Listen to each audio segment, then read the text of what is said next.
Good evening, everyone. It'll be a few moments while we get all of our technology synced and everyone who is whatever choice of platform they're using is able to see it. We are excited that you are here with us this evening. Just a few housekeeping things. If you have questions, please only use the Q&A function, not the chat if you are on Zoom. So please only use the Q&A function and not the chat if you are utilizing Zoom. Good evening, everyone. Again, welcome to Career Pathways to Diversity in Healthcare, Empowering New Voices for an Inclusive Future. I am Audrey Lane. I'll be your moderator this evening. I'm the founding partner and executive director for E3 Foundation. We will begin with prayer, and then we will go into our discussion this evening, and I'll provide introductions of our esteemed panelists, who I would like to note are all women, yet again. And we're excited to have them join us. And then we'll have a presentation by Celeste Granger around a talent demand study and why this work is so important at this time. So if you would join me in a word of prayer. God, we thank you for this day. We thank you for life, health, and strength. We thank you for the opportunity to come together this evening to be able to witness about who you are and also to share good news with our community. We do not take it lightly that we've been given this privilege. We thank you for everything that you've done for us. We ask that you just be in the midst right now. We ask that you bless our technology, that it will work, that we will remain connected to all of our listeners and viewers this evening. We ask that the information that we share be uplifting and also informative for all of that are in attendance. We ask all these things in your son, Jesus' name we pray. Amen. All right, so let's get going. I'm excited because we've been behind the scenes working on the Low Country Careers Collaborative for several months, and all of these ladies are in partnership with us and been extraordinary team members. So I'm excited to introduce them to you right now. So let's start with Ms. Renee Lanyard-Gary. She is the Director of Diversity, Inclusion, and Health Equity with Roper St. Francis Healthcare Systems. And she oversees various diversity and inclusion programming within the Roper community and its community health departments, including the Access Health Tri-County Network, Ryan White Wellness Center, Greer Transitions Clinic, and Senior Services. She has over 20 years of experience in healthcare with roles in health administration, retail pharmacy, and community health. She's received many awards, including the Business Journal's 2023 Low Country Diversity Leadership Award. Congratulations, Renee. I didn't realize that. She is a servant leader with service on various boards and councils. And most recently, she serves on the African American Leadership Council and is mentor for the College of Charleston MBA program. She's a native of Mount Pleasant and lives in Moncks Corner. She holds a Bachelor of Arts in Business Administration and an MBA, both from Charleston Southern University. Welcome, Renee. Celeste Granger is the Associate Vice President of Talent and Program Officer for the Low Country Careers Collaborative at the Charleston Metro Chamber of Commerce. In this capacity, she works towards fostering equitable economic prosperity through workforce, talent, and education initiatives. Previously, Celeste served as the Director of Talent Initiatives for the Chamber to address member needs in talent and understanding the workforce ecosystem within the region. Prior to working at the Chamber, Celeste worked in adult education. She has over 15 years experience in higher ed within the areas of academic advising, living, learning, communities, leadership instruction, career services, conduct, and Title IX hearing officer, and federal TRIO grant programs. Celeste currently serves on the Development Advisory Board for the Zucker Family School of Education at the Citadel and on the Community Leaders Council for Tri-County Cradle to Career. She also has expertise in curriculum development, campus recruiting, and professional development training. She holds a BS in communications and a Master of Education in college student personnel administration. Please welcome Celeste Granger from the Chamber of Commerce. All right. And to the Royal community, this person is not a stranger to you, but I would like to welcome to the panel tonight, Felicia Vesey. She is the Director of Partnerships and Workforce Development for the E3 Foundation. Yay, I'm excited. Where she serves as a liaison to training and integrated wraparound service providers and tackles regional workforce and economic development challenges alongside employers and community leaders. Prior to joining E3, Felicia served as the Community Systems Director and COVID Response Operations Director with the Department of Health and Environmental Control Low Country region, where she addressed health equity by improving systems involved in promoting health, reducing chronic diseases, and engaging the community. During the pandemic, she managed 50+ strategic community partnerships and significantly improved access to services in normally underserved areas. Felicia received numerous awards from the state, faith-based, and community organizations for her leadership, her service, and valuable contributions during the pandemic. She is a Charleston native and holds a BA in psychology with a minor in chemistry from the University of North Carolina at Chapel Hill and a Master of Health Administration from Tulane University. Welcome, Felicia Vesey. Thank you all for being with us this evening. So, Celeste, I would like to turn it over to you so that you can provide just a general overview of a talent demand study that the Chamber has done for our community. Sure, I'm going to share my screen now.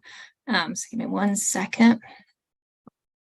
Okay, so the talent demand study is a piece that the Chamber puts out. We utilize this in order to forecast and kind of look at what jobs are going to be in demand over typically a 5-year period. We also look at potential shortages in jobs and any gaps in training or certifications. So, you know, a lot of our industry partners, a lot of our education partners utilize this information as we look to see what's kind of in the forecast for the Charleston region. And so I'm going to quickly go through just some of the key highlights from the study this year.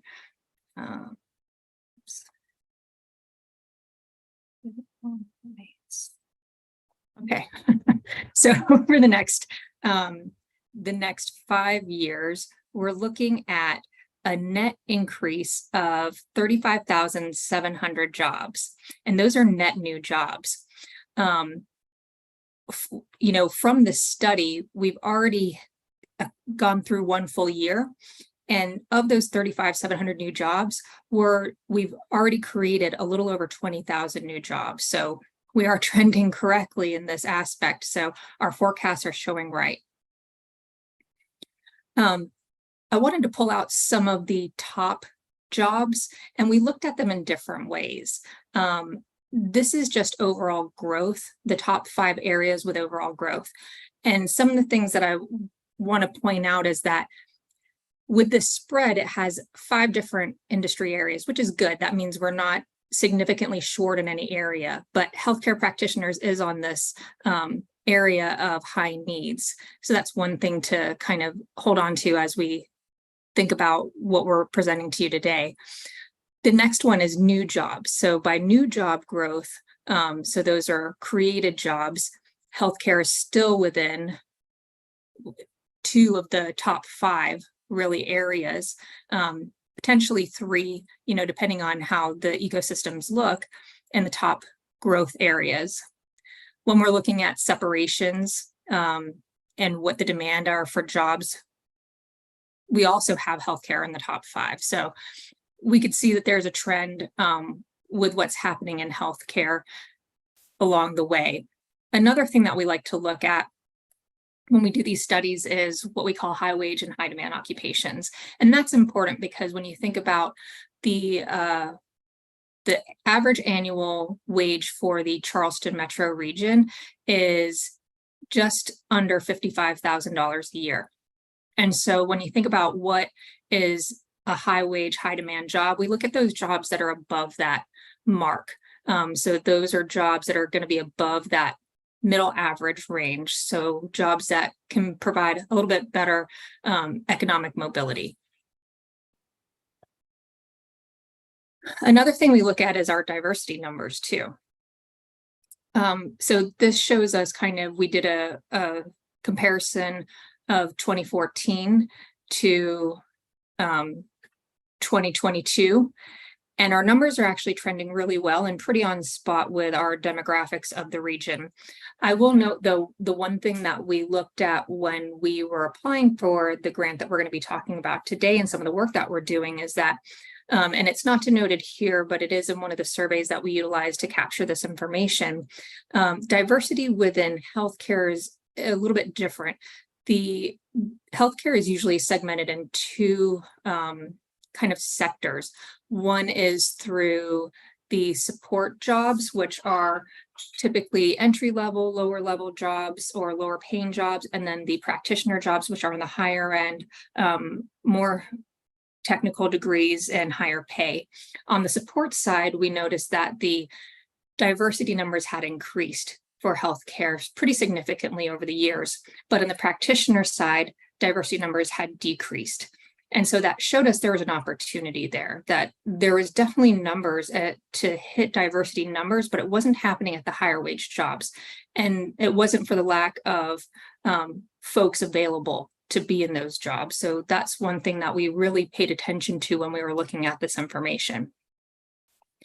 The next few things that are key for us are looking at shortages. The first way we look at them are just pure jobs. Where are we going to have the most jobs openings? And these are for jobs that don't require a high school that don't require an advanced degree. So anything past high school or any type of certification.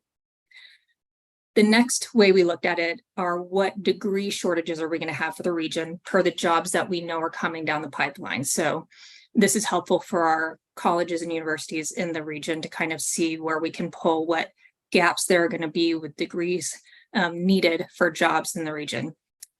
This slide is the most significant. So this slide shows the certification gaps that we're going to expect to see per the job ratio that we know is forecasted. And every single one of these certifications minus the secret clearance is in the healthcare area. So that really shows where the greatest need is and why we've kind of really paid attention to this industry at this time. Whenever I present this information to folks, I like to have them understand that this isn't just about the people in that industry. It's very significant to that industry, but this is also about our community. These are positions, and when you think about how you interact with your community in an everyday, if we don't have EMS workers, EMTs, if we don't have some of those nurses and folks, that affects everyone. And so we really want to have people kind of realize that, because it's easy to think, well, that's not the field where, I may work in, and so it's not as important to me, but it is important to your community. Another thing, not really important, we look at trends. So this was just showing trends coming out of COVID and where remote jobs are or not. But that really, that talent demand study really kind of shows us and can show the forecast of where we are and what significant things are really important to our region. Thank you for that, Celeste.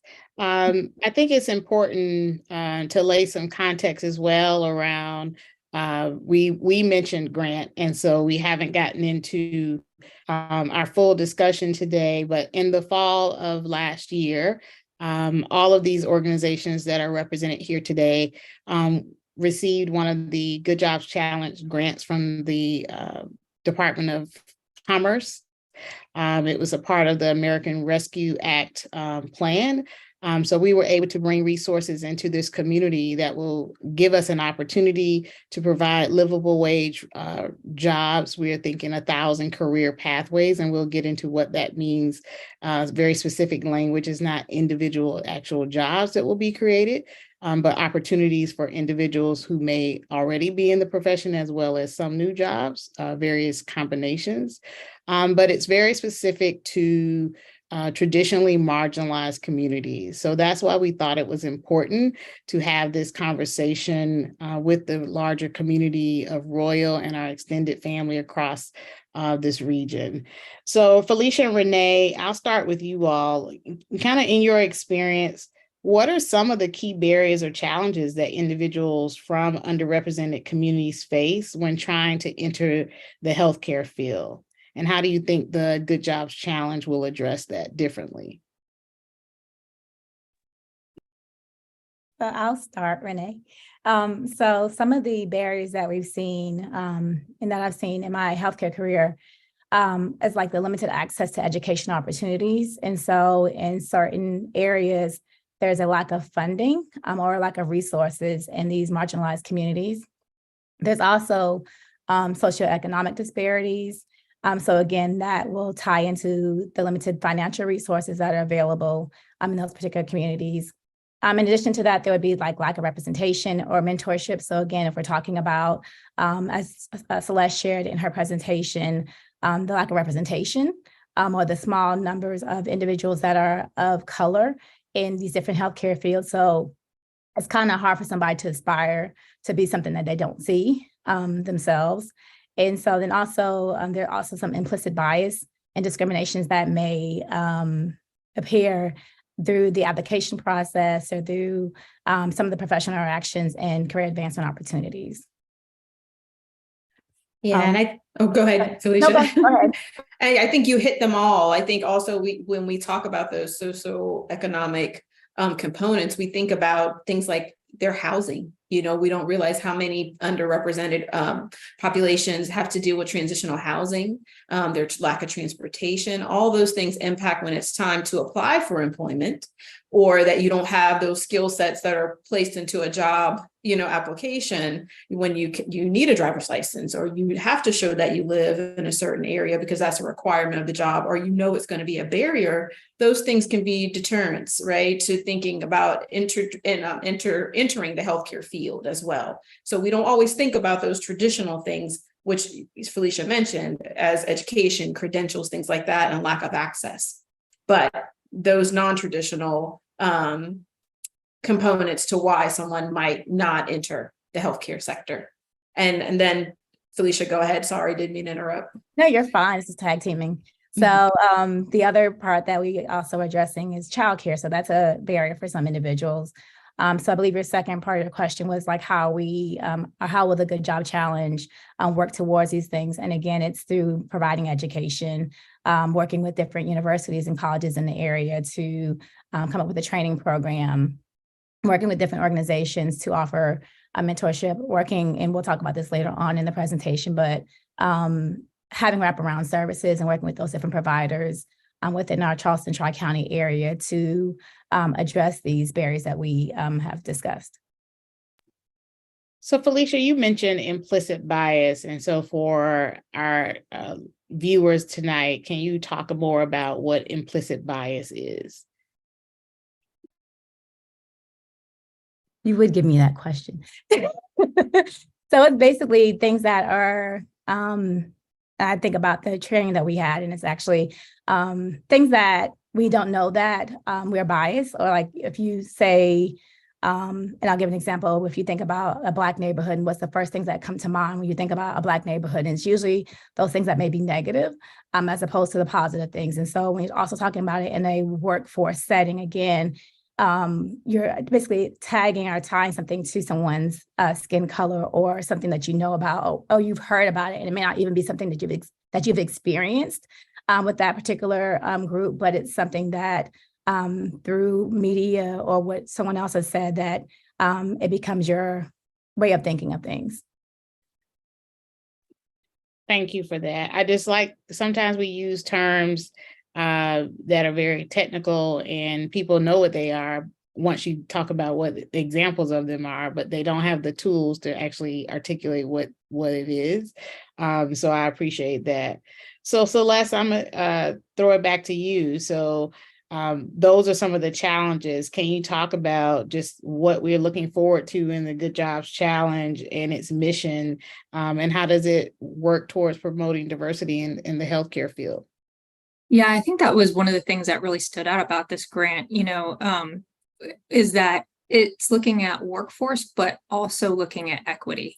The Good Jobs Challenge was really designed to invest in developing and strengthening regional workforce training systems, but also looking at those individuals who typically maybe haven't had the opportunity to have the education or ability to move up in their careers because of either access or maybe just barriers or wraparound services that they weren't provided. So the great thing about this grant is that the money really goes, the majority of it goes directly into training programs. So being able to pay for training, certifications, supplies, and then also those critical wraparound services, like Felicia said, we're looking at childcare, we're looking at transportation, we're looking at, a few things of what could be barriers to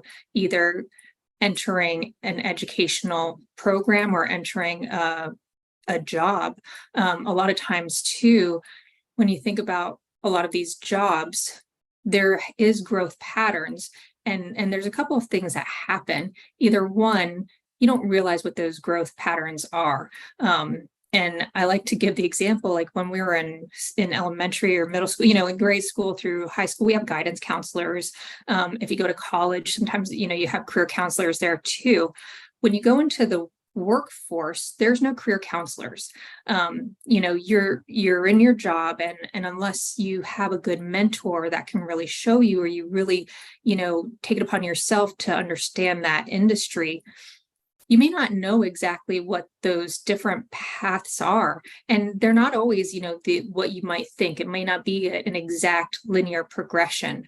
You could potentially move around, but unless you know that, it could be difficult for you to navigate that system. The other thing, when you think about those career paths too, when you are working, a lot of folks are working full time. In order to move up, if you have to get additional credentials, certifications, that's time outside of work usually too. And that's difficult in itself. And then when you have a family or anything else or any other responsibilities, that adds on to it as well. And if you're in an entry-level job, some folks work 2 jobs to make ends meet. Charleston's expensive, and so thinking about a lot of those barriers, this grant specifically, I think, is uniquely placed to help remove those barriers and give people who traditionally probably wouldn't have those opportunities an opportunity to find more meaningful careers and trajectories and the ability to gain economic mobility.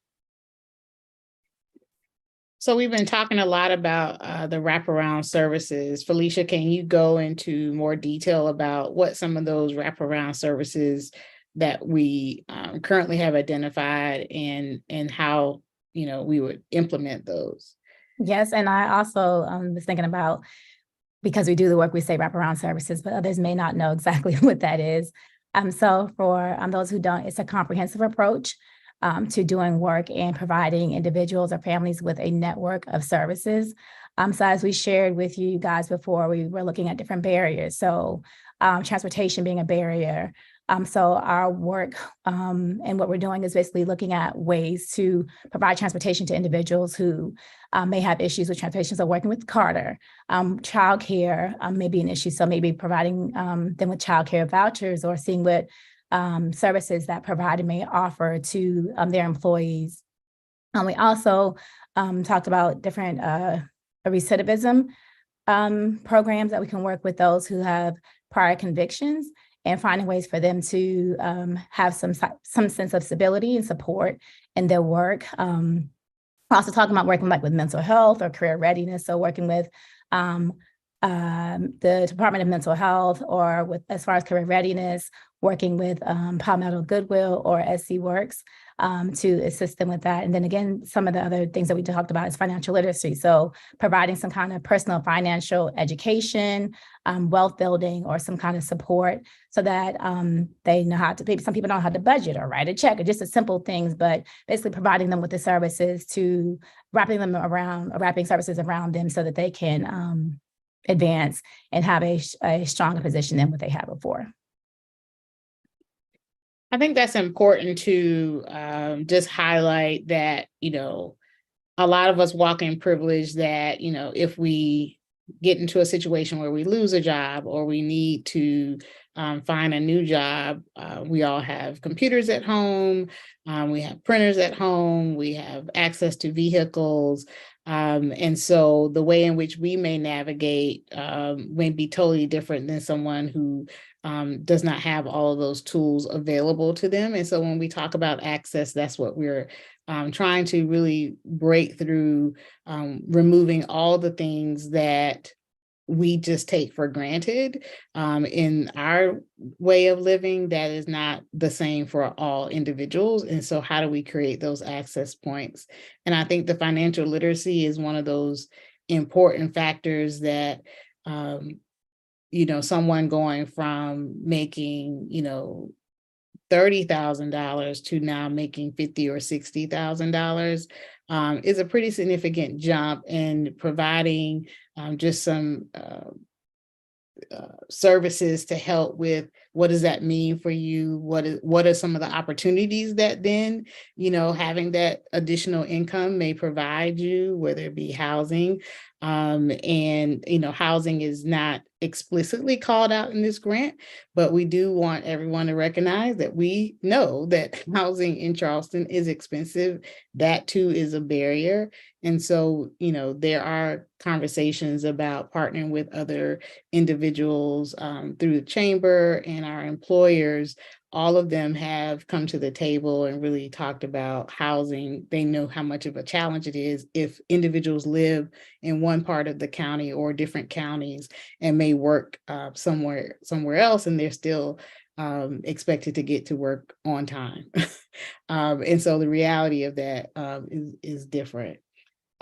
So can we move into, some of the other partnerships that are part of the Low Country Career Collaborative, and any of you can jump in. How have we established those partnerships in the industry, and how do these partnerships contribute to advancing diversity, equity, inclusion? Here, I can start, but please jump in. I think, there's a few different angles that we looked at this, right? So there's the healthcare industry as one, and Renee can speak to this better than I can, but when we looked at bringing healthcare to the table, I mean, Roper was integral, and just the work that they do in DEI alone is just really significant, and they're a standout leader in that area, which is why, I think they were thought of, to be a part of this program. I think too, also when we looked at healthcare in general and a lot of the jobs and some of the larger healthcare systems, because they're just huge ecosystems in themselves, right? And they have a lot of opportunity to move around and move up. But we also wanted to make sure we were looking at other types of employers as well. So Federal Healthcare Network is a part of this as well. When we looked at our target numbers of potential participants or folks that we wanted to have go into training programs or placed into jobs, we set a number of 1,000 participants. We also are doing specific measurements around that. So 75% of those were going to be people of color. We had set a mark of 50% female, and then 5% participants from rural areas. And so we were cognizant when we looked at those targets of also the other partners that we brought into it. I think the other piece too are the community partners. And that's a big part of it as well. E3 is instrumental for us in keeping us centered around equity. That's one of the largest pieces that they have to keep us on track. And Audrey helps keep me on track on a day-to-day. But to really think about all those community members that are also going to be significant and a part of this and provide to it. I think just keeping in mind that this is so much larger than just the healthcare industry too. Yeah, and then when I think about from the healthcare standpoint, a lot of our connections to the other sectors is so important. We have those relationships, whether it's in supplier diversity, right? That's an avenue that we have a wealth of suppliers that we partner with or that we utilize those services. And so that's an avenue when you think about the chamber and the business sector.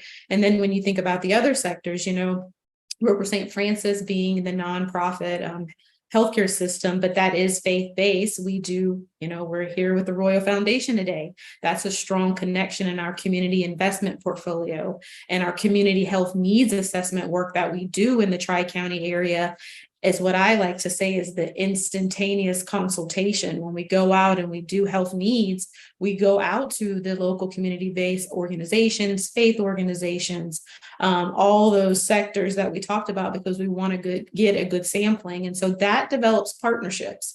And so when we come to the table as a partner in this grant and this collaborative, those partnerships and relationships come with us. And then, so that's trust that's already built as we enter the programming. And then because we already have these ready-made relationships with entities like Federal Healthcare, even with our MUSC and Trident being healthcare partners and taking care of the community, there's relationships already built there. So that's some of the benefit of the partnerships that we do have and that we have established.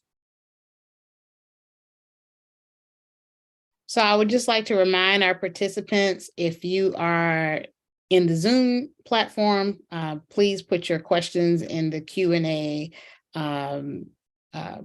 box. And if you are on Facebook or YouTube, someone is monitoring those and they will place your questions in the Q&A. So as we haven't seen any yet, but please start thinking about what your questions may be.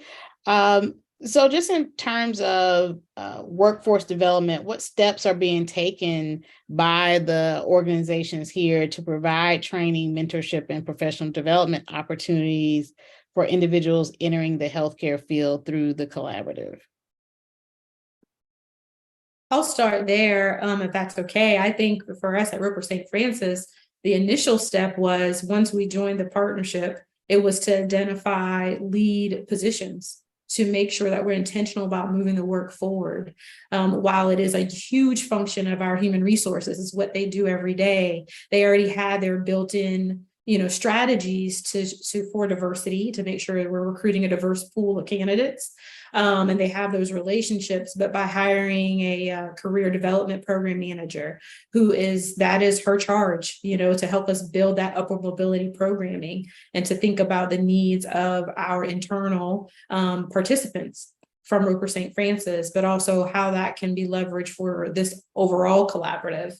And then also attaching our diversity and inclusion and health equity work to that. And we also have a position where we have a specialist, and that's with the lens of equity. When we talk about wraparound services, the one strength that we have having community health programming is we know real time the needs that many of our underrepresented communities, their needs and what they're running into. So having that diversity specialist who is in the community has navigated many of our patients through the getting the resources that many of these participants that work within the health system have the same barriers. That's key, I think, in this space, Audrey, to make sure that we apply those opportunities. And then when we talk earlier about education challenges, Roper has also been able to have those education reimbursement programs where they, reimburse or go ahead and pay upfront for those services for people looking to advance their educational training or certification. And the one thing I want to say about that is many of those programs, they have these special programs where they offer you some form of technology because you're already thinking about the barriers that many of our workers might be running into. I don't want to forget about digital equity. That is so important. That I think might have been one of the leading barriers as to why people do not apply for healthcare positions, because they don't know how to utilize the tools that we put in place to apply. So I think intentionally thinking about how do we go out to those community partner sites to help them with that when it's time to help with job applications when we're out in the community. That's another piece of addressing the digital access and the barriers to digital access. So one of the things that I think would be important as another element of this work is the creation of the Equity Council and the function of the Equity Council. So Felicia, I'm going to ask you to talk about like what the Equity Council is and who's, on that council as an element of this work. Okay, I'm happy you brought that up because I was going to tag on to what Renee just shared. So the Equity Council is a group of community members. Some represent organizations, but it's individuals that from the healthcare industry to community organizations to faith-based organizations. And basically, they're at the table to hold us accountable as far as equity. So that's what E3 does, but they're also making sure that we are they're the voice of the community, I'll say. So they're the voice of the community, providing us with input, being our thought partners as we discuss different things about the grant and how we roll it out. So from recruitment to access, those are different things. Even our branding, like, they'll have input on those things, but just working with us collectively, because sometimes when you sit in a room and you're in an administrative position, you think and then someone else will come in and say, well, have you guys considered? And so our Equity Council is basically there to help us think about things that we may not have thought about among the three organizations that are working together. So our Equity Council consists of individuals from the school district. We have representation from ECPI and Trident Tech. Like I said, faith-based organizations. So there's a representative from Royal Baptist Church that's serving on it, as well as other denominations. We also have representation from our Hispanic and Latino communities. So we have the Hispanic Association, and we also have someone from New Digital Press that's also serving on our committee.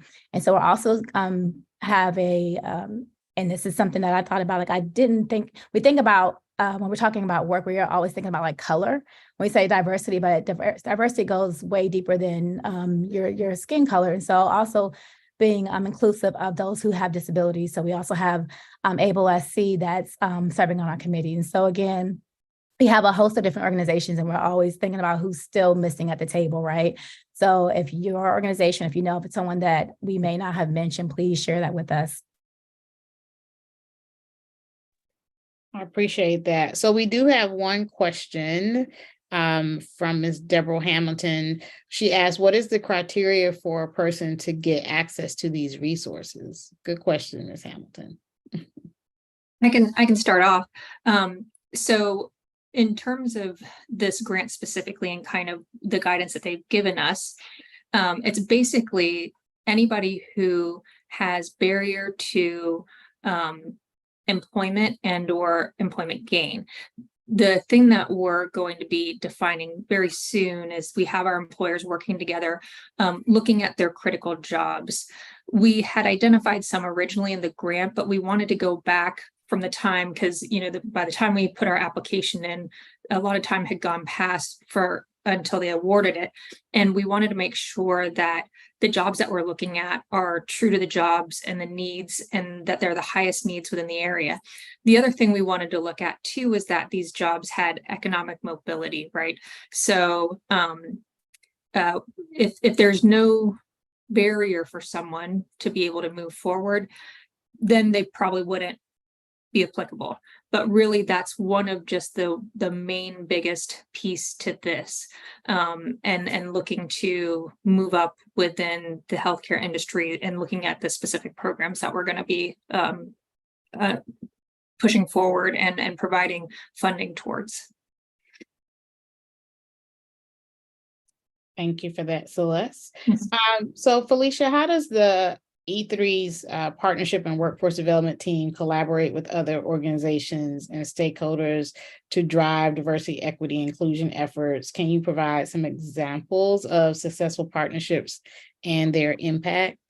Sure. So the E3 Foundation stands for Educate, Empower, and Elevate. And so we're a community-based organization. And our mission is to work with those most impacted by inequities. So that's our Black and Brown individuals. And so when we start thinking about different partnerships and so forth that we have, we work with different organizations that align with our mission, vision, and values.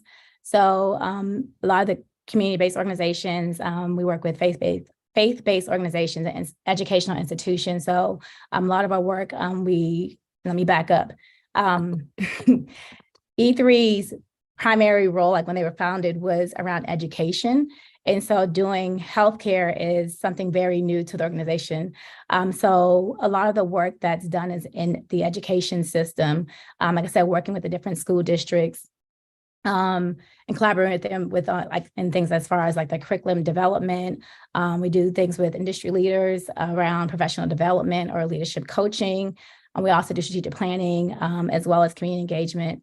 And we also look at other industries outside of the education system to create a talent pipeline. So that's something that we're also looking at, because typically with individuals, and this is a conversation that we recently had, like we think, okay, well, we'll recruit people like, oh, they figure out what they want to do when they're younger, right?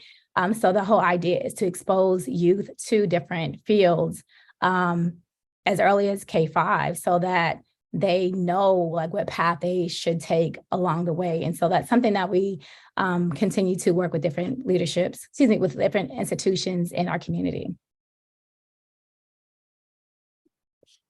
So looking forward, Celeste, what are your aspirations and future goals for the collaborative and the organization's involvement in promoting diversity, equity, and inclusion? Or with this program specifically, I mean, I think, we've been given a great opportunity with this grant to create this regional workforce training system that focuses on all the things that we talked about. What I'm really looking forward to, and also, have to put in some work, is making sure there's sustainability around this. We've been given this funding to create something. And so, taking the time and being responsible with how we set it forward so that we can create the sustainable program that lasts beyond, and we can keep it going within the healthcare. We also hope to look at other industries as well. Healthcare was the first one, and there were so many different aspects to healthcare, right? There was the job piece, there was what Felicia talked about earlier, representation, and just access in general. And if we could open that up, healthcare seemed the right fit to start this initiative. But our goal and long-term, big dreams is, can we look at every industry and do the same sort of thing, and really look at, folks who traditionally haven't, have been overlooked, or we have great partnerships with our four-year institutions. They have a great purpose. There's jobs that are needed within that, but there are plenty of jobs in the Charleston region that don't require a four-year degree. There's really good paying jobs, and there are, pipelines that can go directly into that. And I think it's about, exposing individuals to, just like you were saying with those pipelines, of what's available, the understanding of it, and showing a path forward for folks. Because if you can't see yourself moving forward in a career, it's really hard to even start in that career, right? If you can't see your next steps, or where you're going to go, or how you're going to advance or make a life, out of it, it's hard to even take that first step. So I think for us is really looking at ways to provide economic mobility for the region, making sure that we're looking at, those high wage jobs that are maybe not, as high in education attainment needed to fill those. And I think along with that too, a lot of the initiatives with the chamber, looking at housing attainability, looking at the other things, we have a vested interest in childcare as well. And so there's different aspects of the chamber too. And we also look at policies within our region and state. And so there are things that we're doing kind of in tangent with some of these initiatives to help support and make things easier. Some of them being, we just were able to push through occupational licensing policy to prevent folks from not being able to obtain or reobtain a license because of a criminal involvement, or unless it was directly related to the license that you're seeking reapplication for. But reducing barriers to make it easier to work within the region as well. So I know, Celeste, that you all are doing a lot of work around minority businesses and being able to meet some of the demand in our region, because we know that some of wealth building is around just being able to create your own revenue streams.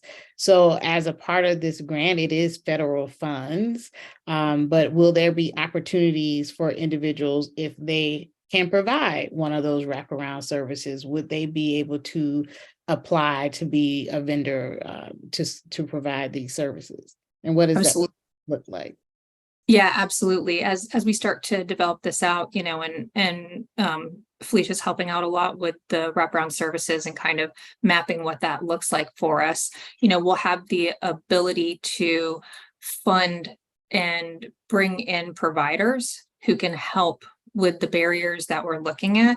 And so we're definitely encouraging, it depends on how we go after those. A lot of them, we'll probably have to put out bids, and we'll definitely utilize ways of how we can make sure that that's known, and looking at, minority businesses, women-owned businesses, local businesses. Those are high priority for us as we look to utilize this funding as we move forward. And our DE&I team does a fantastic job. They bring so much forward, for diversity and minorities in our area, whether it is, our minority business accelerator. We have our diversity leader certificate. I mean, I could name so many things. They do a great DE&I conference that's coming up in a month, but there's so many opportunities, and we try to look at ways to find that synergy too. So as we work, we really try and think about how we can, and we really utilize each other a lot as we kind of work together through a lot of these initiatives. So if you have a business and it could be in one of those categories that Felicia mentioned earlier as a wraparound service provider, there may be opportunities that you could be a part of this phenomenal program, and that, we'll, have definitely been thinking about how do we even break down that access and barriers to, because it's a process to become a federal service provider or vendor. It's not that you can just show up and say, I know how to drive vans and I've been doing it in Charleston. But if you don't have the correct credentials, then we can't provide, you can't be a part of the service provider listing for this grant. So that too is a barrier that we're definitely trying to look at as well. So thank you for that, Celeste. If I can plug one more thing too that I think is absolutely. really helpful. So our VP of diversity is Richard Waring, and he does a really good job with the programming that he does. He also has been trying to update our minority business directory. And that's something that we really utilize. When I look for businesses or folks, I always ask him first, who's in our minority business directory? When we have people ask us for recommendations, those are the first place most of us go to look to tap in, is that minority business directory. And so if you do have a business, I would say, please, contact him, plug in. You can find it on our website. He's been trying to clean that up and make sure it's accurate. It's usually, county level, you can find that information, but not all counties keep it up to date. So we're trying to make it as up to date as possible and kind of have our own listing of it. So if you have a business and you are in a qualify as a minority business, then make sure that you connect with the chamber, Richard Waring, and tell him that Celeste said you could contact him. But Richard is good people, and make sure you're listed in that directory so that people will have access. Because a lot of times people also just contact the chamber when they don't know where to find minority businesses. So if you're in that listing, you may get a direct plug, as we would say. So we have 3 questions. So I'm gonna go with the first one. I am a 19-year-old and have taken no college level courses. Is there a health career counselor who can help me map out a plan? Whom should I contact and what all would they do? So Renee, I'm gonna ask you to jump on that one. Yeah, so with us, like we said, we're developing the program, getting those internal pieces together. But I think if my information is even provided until we get that fully up and operational, that's what we do at Roper St. Francis in our diversity work. We try to help people shadow, go through a program, see what's available. We also just even started internally people that are non-clinical within Roper St. Francis. Giving them the opportunity when they become employees to be a part of an apprenticeship program so they become certified medical assistants. So there's upward mobility that we build in, but when it comes to just sharing about healthcare and the work that you can get into, we have diversity specialists that can help with that right now, to make sure that my contact information is available. We have no issues reaching out to you and working with you and helping you map out that plan or understanding what are your options within the healthcare space. We are more than open to doing that. Thank you for that, Renee. So Miss Cleo and Miss Suzanne, if you will make sure we get that person's contact information, we can get them connected with Renee. So the next question is similar. How can I refer people to this program? Is it for healthcare jobs only? So Celeste, you want to talk to that? Sure. When we do roll out the application and interest forms, I'm sure Audrey will help us get it into everyone here and into the community. We're going to look at different approaches of getting it into community. Right now, it is only healthcare for this grant specifically, but as we look to keep this kind of work going, we want to try and expand to different areas as well. But right now, it's just focused on healthcare. So, next question, will seniors seeking employment and education be included? Yeah, this opportunity is pretty wide open. It's, as long as you're seeking full-time employment at the end of this, then you are, eligible. So, the parameters of what the EDA is considering good jobs is a full-time job with benefits that is at or above prevailing wages. Prevailing wages mean that it is comparable, equal to the average salary of that job within a region. So those are the type of jobs that we are hoping to place people in. So if you are a senior and looking to go into a full-time work, yeah, you potentially have a place within here. Nice. Are there career mentoring opportunities for people seeking to move into upper management and hospital administration, Renee? Yeah, so for internally with Roper, and then something that we could definitely build into the programming as we develop this collaborative work, we have something we call emerging leaders. And that is something that we've built into those who might be in that administrative space or any non-clinical, clinical role, and they want to move into the managerial space. We have a program built around that. So I think that's to come as we think about wraparound services. Mentoring is definitely a big opportunity for participants when they enroll in this program. And I just want to add that we are also looking to add like different professional groups. So like the National Association for Health Services Executives has like mentoring opportunities. There's also the South Carolina Hospitals Alliance Association, that's also serving on our Equity Council. And so again, there opportunities where if they're not housed here in Charleston, because like my mentor is in Columbia, but is in healthcare administration. And so there will be opportunities where you can be paired with someone to help guide you through whatever track that you're on. So this is from Ty Armstrong. Thank you, Ty, for your question. I'm 24 years old, potentially going back to school for nursing. What programs or scholarships could I apply for that would help me get into the healthcare field, specifically MUSC or Trident Tech?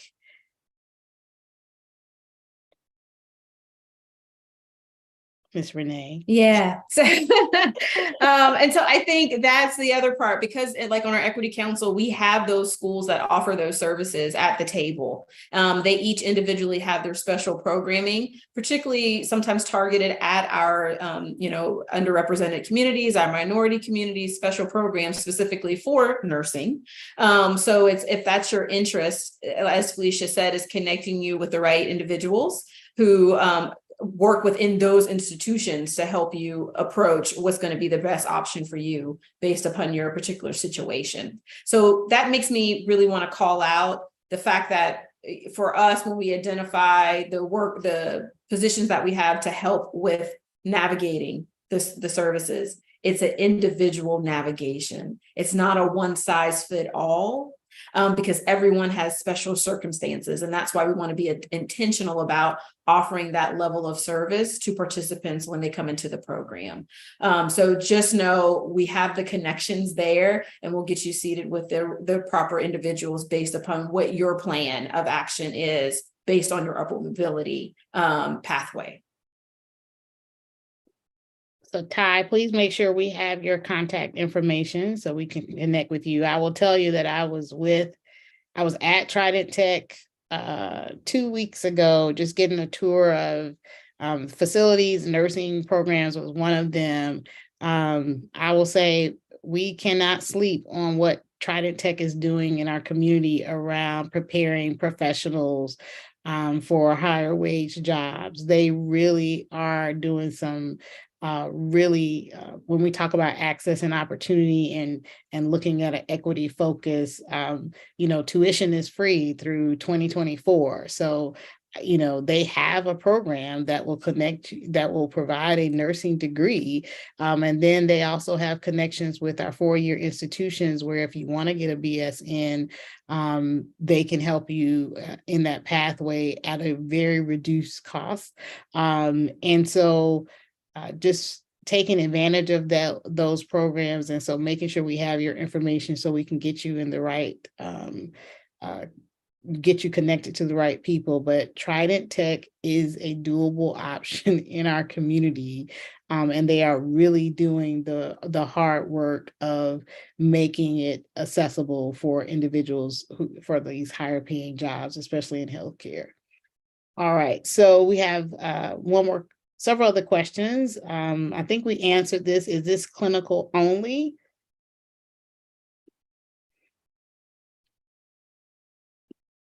Go ahead, Renee. Oh, yes. So we see, so based upon the programming, as Celeste said, we're looking at what are those top pathways or career paths that we're looking at. And so as we bring the collective together with the other healthcare partners, we want to identify those positions that would be best suited for us all to kind of focus on. And so I think, Celeste, we had one position that was less of a non-clinical, more on the health administration side of it. That one might be one that comes into play. EMS might have been one of them that came about, nursing, of course. So I think after we kind of take a look at what we have to offer and we identify what are those common positions, that would really shape it. But there was, one that was non-clinical, so to speak. It was more on the administration side of it. Did you want to add anything, Celeste? No, Renee said it. Okay. Perfect.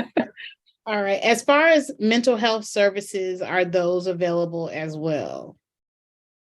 So that's an area we're exploring. It's a little tricky because there is 2 things that we really wish were included in this grant. One was housing, and we talked about that earlier, but it just wasn't a part of it. The other piece is is healthcare. And so it's tricky on how you bring it forward, because a lot of times that sometimes falls into the healthcare arena.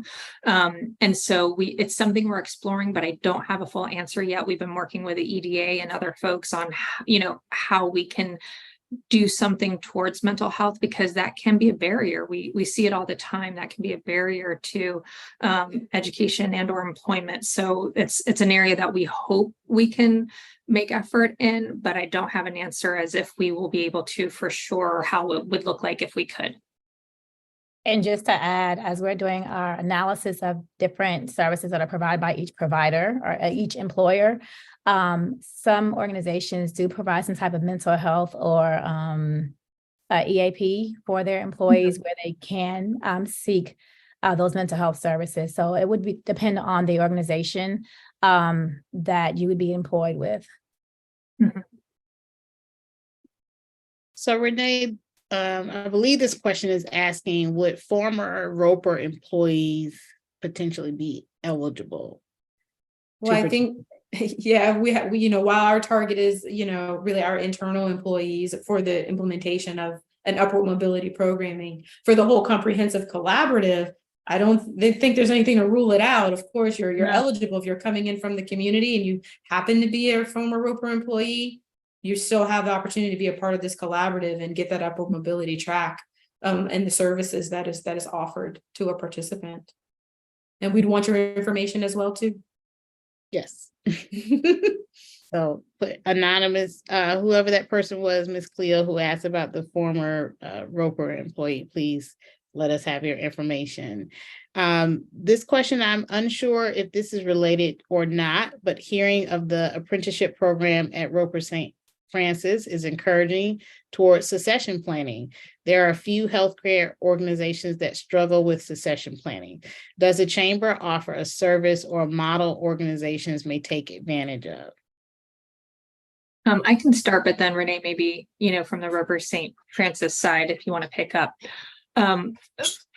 There are a few things we do. One of the things that we do, not necessarily just for individual businesses, but it's what we're doing right now with our employers in healthcare, is it's called talent pipeline management. And it really helps you look at the succession planning of your business. Because when we are looking at specific jobs, what we're actually doing right now, and we've alluded to this, that we said, we're bringing these employers together and having them look at this. I'm actually taking and surveying them and pulling their true numbers. And we're looking at, what are the true numbers here? Are they because people are leaving? Are they because of new jobs? So that we can look to see if this is a retention issue, to see if we have a good pipeline set up. And our goal with this is to create pathways that can naturally lead folks, through their career and progression, because that's important. One, it's important for the individual to be able to continue and progress along their career path, and for the industry itself to be able to show those career paths. The other unique thing with healthcare and why it's unique and different is that it's almost, and as we've thought about this, it's kind of like a spider web, right? Like you can start in one area, but you don't have to stay within that area. Like you could start maybe in imaging, but still potentially go to the nursing track, if you find that that's not where you want to be. So part of this too is the education of how you can progress, and then having employers understand what are my true needs so I can account for it, understand what those are. And then we're also working on the side of education and training providers to see what their true capacities are. We know that we're having a huge shortages in RNs. This may not be a job that we look at with this grant specifically because of the short time frame of the grant, but it's something that we're going to work on no matter what because of the high needs of it. And we need to think about that progression into it, right? And how it's hitting this community. So regardless, we want to pull those numbers anyway. And so when we look at our training providers, we're going to see, who all offers these paths, how many seats are there? Are people graduating? Are they not? Is it because of a barrier, to graduation? Are they leaving the region in general? And so being able to figure out where those holes are and where those gaps are, so that we can help help make some sense out of them and figure out how to fix it. I hope that answers that in accordance with succession planning. And I don't know, Renee, if you wanted to add anything specifically about Roper.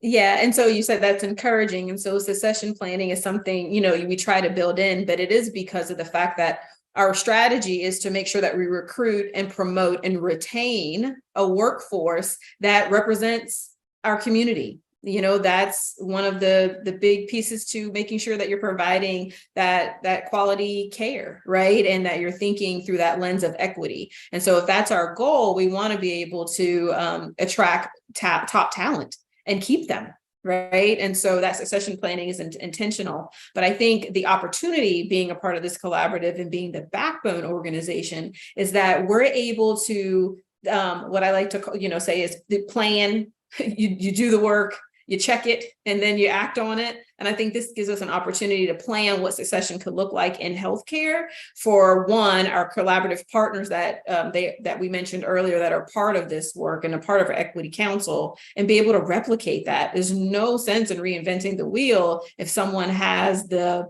special sauce, right, to get things done, that we can share that and be collaborative and share that information and have that constant communication with our other healthcare partners in the region. So I think there are several things that we talked about this evening. We talked about the participants being able to be involved in this program. There's also opportunity for vendors if you are able to provide or already have an established business that's providing wraparound services, whether it be transportation, childcare, financial literacy, other things that you know that people may need. There's an opportunity there for you as well. And in that respect, you have to be certified, to be able to receive federal funds, and that's a process. So we are definitely, investigating how we can prepare more folks to be a part of that process. And so I know what's on most people's minds is when is, where are the applications? How can I apply? Where do I get more information? So I'm going to come back to you all and ask each of you to kind of talk about, Celeste, if you can talk about kind of what the vision is for the fall. We really wanted to bring this information to you all now, so that when things start really becoming public, and that you'll be ready and you can respond. So there are things that you could be doing right now to prepare yourself. So I know there have been a couple of questions about how do I stay in contact for upcoming information? Is there a mailing list with updates?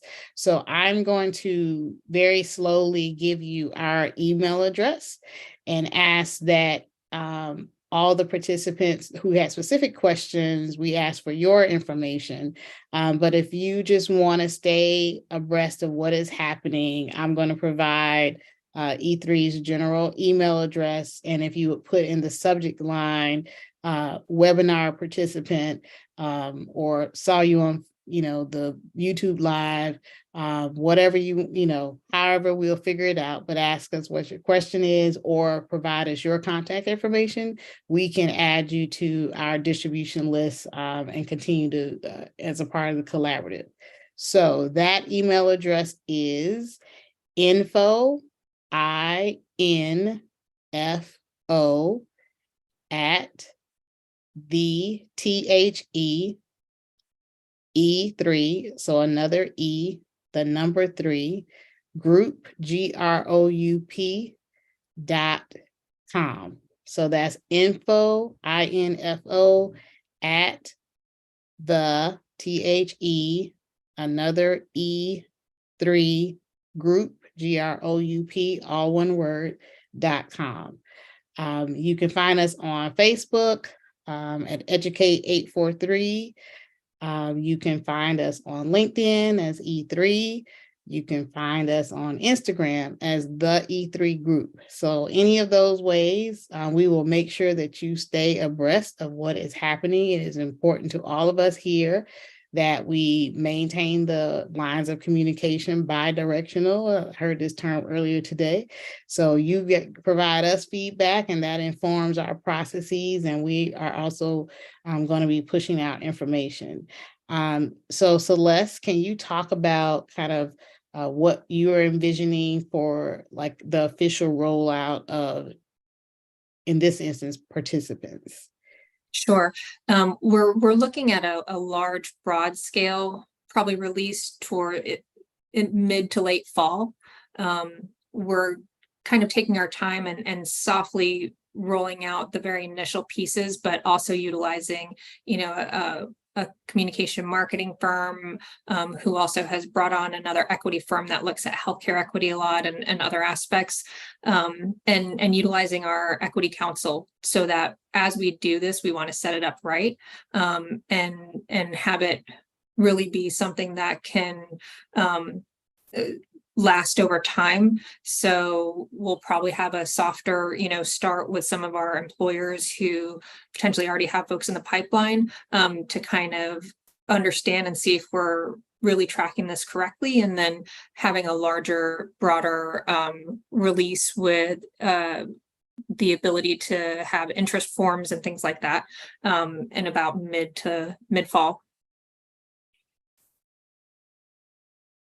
So you heard it here first. So if get your stuff together, start working on your resume, start preparing yourself, putting it into the atmosphere, that you're going to be one of these participants, and get your mind ready to get to work. And we are excited about all that will be brought as a result of this endeavor to our community. We all believe wholeheartedly that this could be a game changer, because we all have seen just all the ways in which individuals from marginalized communities are sometimes just pushed out of the process and don't even get a chance to participate. So it's just important to all of us, and we're all committed. And I would say that we all, hold us all accountable to ensuring that we do this the way that we know, we think we know that it needs to be done. And we're also learning as we move through it that we don't want it to just be another, process where we say one thing, but we're doing something different. We really want this to be transformational for our community.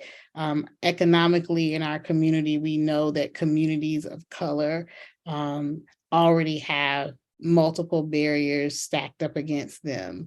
It is very expensive to live in Charleston. So one of the things that we've, really been challenging ourselves around is, when you talk about entry-level healthcare roles, whether it's a CNA or something like that, and those roles average around, anywhere between $35,000 to $40,000 a year. You can't live in the Charleston community anymore. That will be, could be rent alone.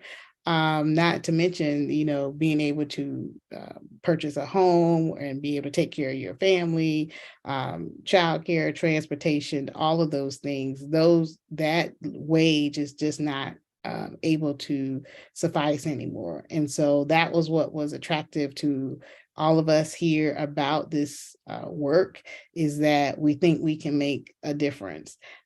So we don't have any more questions, but I will just go around for closing comments from everybody. And I'll start with you, Renee. Yeah, I think for me, it's growing up here as you heard, in the greater Charleston area.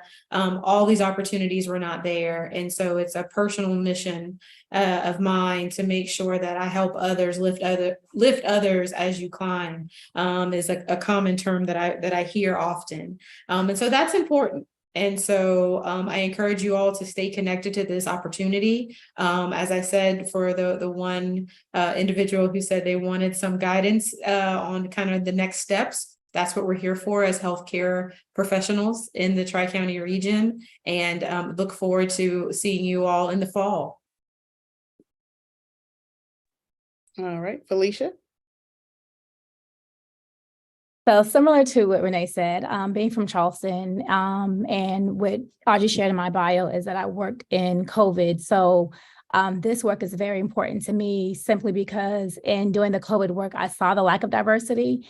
As we were trying to administer vaccines and doing testing. And so I wholeheartedly believe that an organization or a sector should be reflective of the people that they're serving. And so this initiative allows us to diversify the healthcare workforce so that when people show up to their doctor's appointment or wherever they're, to the radiology, or wherever they're going, that they see someone that looks like them. It brings another level of comfort and trust in the institution. When you can see someone that looks like you, that person can explain things on another level that someone else may not. And so I also encourage you guys to share the information with your loved ones. And for those who are interested in positions, please stay in touch. For that person who also said that they were interested in healthcare administration, I'm open to being someone's mentor. So while I'm not in the healthcare system or in public health, I'm a healthcare girl all day. And so I'm open to assisting you along this journey. All right, Celeste. I just want to thank everyone again for this opportunity to be here and share this information with all of these lovely ladies. Again, too, at the chamber, we, chambers, usually people think, they're the business voice, but the one thing about our chamber is that we really put the region first. And so I've been fortunate to be able to look at workforce and education in our region. And for me, just the importance of being able to really lift up individuals and focus on economic mobility. It's just imperative for our region. It's imperative for individuals to be able to live their lives comfortably and have that progression. And just, in Charleston, it's difficult. And so, my challenge to industries and to businesses is to not forget that, to be able to look at, who we have here in the region. We have a wonderful region, and we have a lot of talented individuals, and being able to connect, skill sets with careers and have those careers be just ones that, can lift people up out of, lower wages and into a position where we're not struggling every day here in the Charleston area, I think is really important, and really keeping focused on that. And so really thankful for this opportunity, the opportunity that this grant's given us to try and really put that forward, and hopefully we can make some noise with it and start something good. I appreciate that, all of you all. Jessica Holmes has a question. She said, could you all please send a synopsis of this webinar or somehow an overview of everything discussed on today, of all of this information? It's so much to jot down. If someone could email to provide some communication in some form. And then also, Renee, are you still a part of the Access Health Network with Roper? She works for ECHO, serving the community. And if not, who is now charging that with Roper Specialty Referral Services, as Access Health also helps those in the community. So I'll answer the first part of the question, and then I'll turn it over to you, Renee. This webinar will be available on the Royal Foundation's page at the recording, as well as Royal Missionary Baptist Church Facebook page. As we get more information that is actually able to be distributed, we will make sure that it comes through the community channels that Royal utilizes, but it also, if you follow any of our individual organizations' Facebook pages or socials, you'll be able to find the information, Jessica. But again, if you will email info at the e3group.com, THEE, another E3 group.com. We will make sure that you are added to our distribution list, and you'll hear about things firsthand. So that's the email address that you can use. So Renee. Yeah. And yes, ma'am, I'm still a part of the Access Health. Actually, it's one of the programs under community health, but the actual program director in charge of that program is now Rashima McKelvey. And she reports to me and then has that full team that helps with the specialty referrals out in the community. So as you can see, the community connections are there. We're ready, and we're willing, and just excited about being able to move this forward with your support. Absolutely. So thank you, Jessica. Thank you for all of our participants tonight. Thank you for all of those who ask great questions. I'm glad that there's excitement. We knew that there was a need, but this was just confirmation that people are ready for this type of transformational work. So we're excited. We look forward to coming back maybe later, Ms. Cleo, but don't give us a month because Ms. Cleo will put us to work. We'll come back. We'll let you know, Ms. Cleo. But it's been awesome to be here with all of you tonight. I will just say that we are continuing to make progress. We're excited about the work. We appreciate the partnerships and the leadership at both the Chamber, Metro Chamber of Commerce, as well as Roper St. Francis Healthcare. Their leaders are in the room when we're talking about this work. So this is not something that is at the grass roots of their organizations. We're talking with our board members, we're talking with our CEOs and our senior leadership teams. And so everyone is on board to really make something special happen for our community of individuals of color. So thank you for this opportunity, Royal Missionary Baptist Church, our pastor, Reverend Dr. Isaac Holt, and Ms. Cleo and Ms. Suzanne from the Royal Foundation. Thank you all so much and have a good night.